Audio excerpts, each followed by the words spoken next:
Hello दोस्तों, नमस्ते, जय माता दी। मैं अपने चैनल सोनम मोदी लोकगीत नेहा दी लोकगीत वहाँ पे आप लोग का स्वागत करती हूँ। छोटा सा बहुत ही प्यारा कारवा चुटकुला नाच गीत लेके आई हूँ आप सबके लिए। आप लोग सुनिएगा, फ्लैश करिएगा, कमेंट बॉक्स में ज़रूर बताइएगा कि हमारा गीत कैसा लगा। तो चलिए मैं सुनाती हूँ, आप लोग सुनिए और जैसा भी लगे कमेंट बॉक्स में ज़रूर बताइएगा। अच्छा लगे तो हमारे चैनल को ज़्यादा से ज़्यादा सपोर्ट कीजिए आप सब। ननद मोर खेलई, ननद मोर खेलई, वही फुलवरिया ननद मोर खेलई, ननद मोर खेलई, वही फुलवरिया ननद मोर खेलई, ननद मोर खेलई, वही फुलवरिया।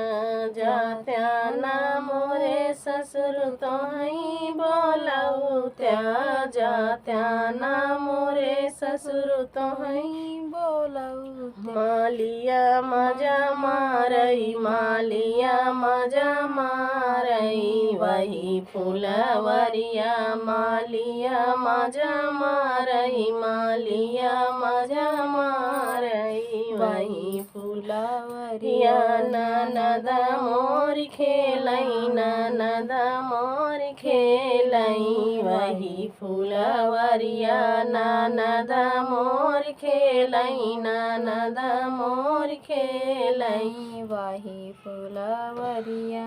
जात्या मोरे जेठ तोहई बोलौत्या, जात्या मोरे जेठ तोहई बोलौत्या।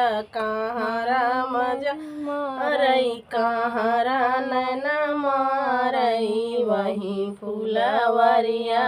कहारा नैना मारई, कहारा नैना मारई, वही फुलवरिया। ननद मोरी घूमई, ननद मोरी खेलई, ननद मोरी खेलई, ननद मोरी घूमई, वही फुलवरिया। ननद मोरी खेलई, ननद मोरी घूमई, वही फुलवरिया।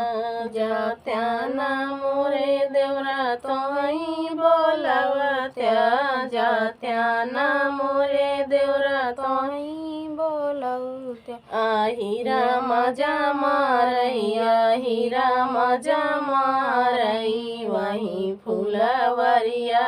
आहिरा मजा मारई, आहिरा मजा मारई, वही फुलवरिया। ननद मोर खेलई, ननद मोर खेलई, वही फुलवरिया। ननद मोर घूमई, ननद मोर खेलई, वही फुलवरिया।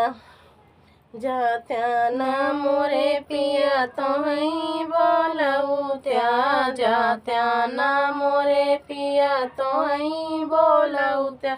राजवा मजा मारई, राजवा मजा मारई, वही फुलवरिया। राजवा मजा मारई, राजवा मजा मारई, वही फुलवरिया। ननद मोर खेलई, ननद मोर खेलई, वही फुलवरिया। ननद मोर घूमई, ननद मोर खेलई, वही फुलवरिया। ननद मोर घूमई, ननद मोर खेलई, वही फुलवरिया।